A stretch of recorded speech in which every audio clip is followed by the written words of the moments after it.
मंडळी, स्टार प्रवाहावरील आई कुठे काय करते या लोकप्रिय मालिकेत काही दिवसांपूर्वीच एंट्री घेतलेल्या अभिनेत्री अक्षया गुरवनं नुकत्याच दिलेल्या एका मुलाखतीत तिला कशा प्रकारे चालू मालिकेतून आदल्या रात्री फोन करून काढून टाकण्यात आलं होतं हा धक्कादायक अनुभव सांगितला आहे।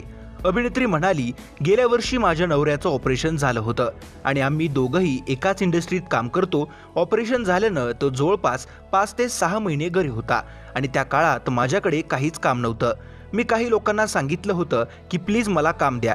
त्या दिवसांमध्ये मी कोणतीही भूमिका करण्यासाठी तयार होते। मला एका शोसाठी ऑफर आली होती, मोठं चॅनल आहे त्यामुळे मी नाव घेणार नाही।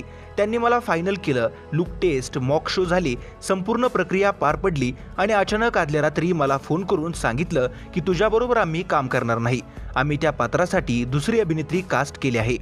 मला त्या प्रसंगानंतर खरंच खूप जास्त वाईट वाटलं होतं, कारण कमिटमेंट केली जाते, ॲग्रीमेंट साईन केलं। त्या मालिकेसाठी मी एक हिंदी वेबसिरीज देखील सोडली होती, त्यात माझ्या घरी कठीण काळ सुरू होता। मी खरंच तेव्हा खूप जास्त खचले, मी रडले नाही, पण माझ्या मनाला ती गोष्ट प्रचंड लागली। कदाचित ते पात्र माझ्यासाठी नव्हतंच आणि तो शो आता बंद होतोय।